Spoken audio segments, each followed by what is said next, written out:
Sejam todos muito bem-vindos a mais um podcast aqui com IA, porque estarei conversando com outras duas IAs aqui, a Giovana e o João, sendo um pouco mais dinâmico, porque a Giovana é uma IA mais séria, enquanto o João vai ser mais aquela pessoa controversa e vai dar esse engajamento e essa dinâmica da nossa conversa. Então é muito interessante e presta muita atenção, porque hoje o assunto é muito bacana.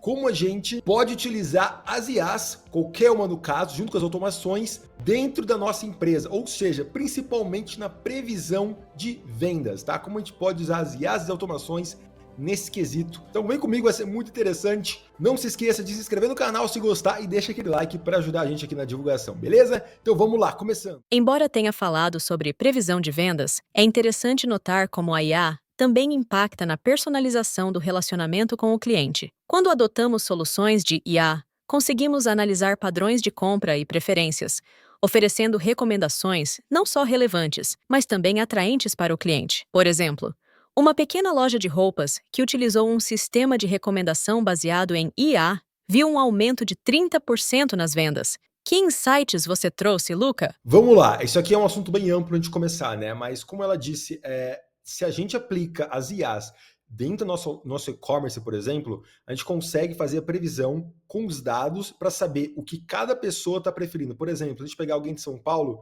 a gente sabe que é um clima mais ameno do que no Nordeste, no Norte, por exemplo, que é mais quente. Então a gente sabe que a gente tem um guarda-chuva aqui vendendo ao estilo mais europeu. O pessoal aqui de São Paulo, do Sul, vai ter muito mais preferência para isso. Logo, a gente vai mostrar esse produto para pessoas específicas dessas localizações, entende?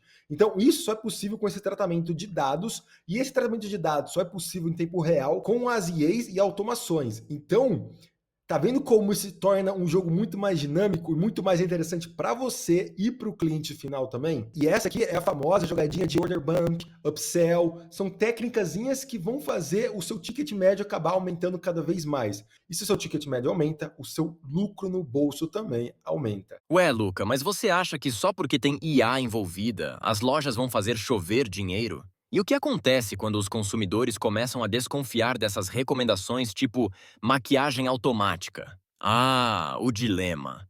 Risco de perder a autenticidade, hein?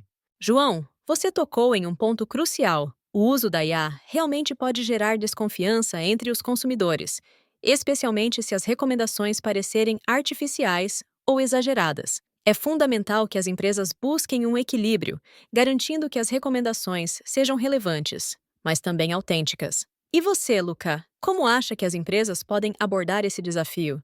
Ah, valeu, Giovanna. Primeira vez em que concordamos em algo, hein? Mas então, Luca, fala pra ela. Como você e as empresas enfrentariam esse desafio? Tá aí um ponto um pouco diferente do que a gente pode pensar nessa perspectiva, né? Da questão do cliente e na questão de autenticidade, né? Porque daqui a pouco cada um vai recomendar os mesmos produtos para os mesmos clientes. Então, por exemplo, eu que gosto de jogar bola, vai ser sempre recomendar um produto aqui de chuteira e uma bola, por exemplo, em todos os sites de esporte que eu for. Isso acaba prejudicando também a minha experiência, que agora eu não vou comprar nada diferente, porque eu também gosto de outras coisas. E aí, como é que funciona? E aí que entra, então, a importância dos testes, os testes AB. Então, com você verificando assim, a tal pessoa gosta de futebol, quer dizer que essa pessoa aqui gosta de esporte. Se a gente colocar algo de natação, vai dar certo? Eles tentam, não deu, beleza, vamos tentar outra coisa, outro esporte, ou quem sabe outros temas, outros assuntos. Ó, esse aqui gosta de futebol, por exemplo, europeu, ele gosta de coisa Europa. Então, se ele curte algo europeu, quem sabe não gosta de mais refinado como isso aqui, algo mais clássico. Tá vendo? E vai aplicando. Assim vai. Ele pode trazer uma roupa diferente, que aqui no Brasil a gente não tem costume. Mas por conta de eu gostar de futebol europeu, eu tenho mais tendência a gostar desse tipo de roupa, entende? Então isso vai algo além do básico de você ofertar apenas o que a pessoa quer. O importante é sempre fazer teste. Teste AB é primordial. Isso mesmo, Luca. A personalização deve ser aliada à autenticidade. Isso gera um diferencial competitivo. Uma estratégia interessante pode ser permitir que os consumidores classifiquem as recomendações ou até mesmo fazer enquetes sobre preferências. Isso não apenas engaja, mas também ajuda a marca a entender melhor o que realmente ressoa com seu público. E como você vê a implementação dessas estratégias no dia a dia das empresas? Então, no dia a dia das empresas, o importante é você sempre fazer uma pesquisa de satisfação com o seu cliente e assim por diante, para saber o NPS, para saber o engajamento do seu cliente com a sua empresa, para saber as preferências dele e assim por diante. Quer ver um exemplo prático? No posto de gasolina aqui, que a gente gerencia, a gente acabou criando um programa de fidelidade, tá? Nada a ver com das empresas especificamente, como Shellbox ou Ipiranga, essas coisas, não, a gente fez o nosso.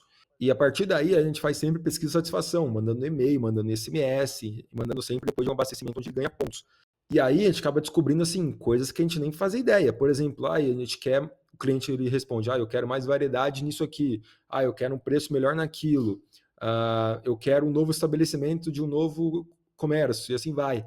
E aí, por conta disso, a gente consegue identificar as novas tendências, entende? E aí a gente consegue se preparar antes que os concorrentes sobre o que fazer e quando fazer, tá? Então, por exemplo, todo mundo acha agora que vão colocar então carregamento de carro elétrico. Nossa pesquisa aqui na nossa cidade mostrou que o interesse tem ali menos que 5% da população. Entende? A gente ainda está numa zona que não prevalece carros elétricos. É uma zona assim com menos renda comparada a outras. Então, portanto, a gente não tem o porquê oferecer carros elétricos em estacionamento. Mas, como já sabemos que a demanda está crescendo, a gente pode fazer um planejamento futuro, né? Por isso que a gente já colocou aqui no nosso plano de futuro de ter carregamento elétrico, mas não é prioridade. Como a gente sabe disso? Pesquisa de satisfação com os nossos clientes. Peraí, Luca, você acha que suas pesquisas de satisfação vão te salvar da destruição total se as pessoas decidirem ir pro concorrente que tem um app super prático? Tipo, é isso mesmo? Pesquisa não paga boleto, né? E se isso não rolar, lá vamos nós de cara no chão. Calma aí, João, calma aí, calma aí.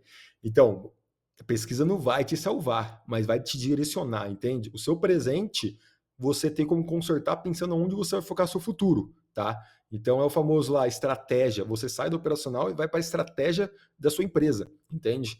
Então, a partir disso, a gente sabe para onde direcionar a empresa. Não vai ter nenhum milagre, não atualmente, mas daqui 1 ano, 2 anos, a longo prazo, isso aqui muda totalmente a história da empresa. Você vai estar preservando seu dinheiro, ou seja, você não vai estar investindo errado e você está sabendo o que o seu cliente quer, ou seja, cada vez mais ele vai retornar à sua empresa, vai aumentar o seu LTV. Por quê? Porque ele sabe que ali tem as coisas que ele procura, do jeito que ele quer. É verdade, Luca. O foco em estratégia, baseado em dados e feedback do cliente, pode ser um divisor de águas.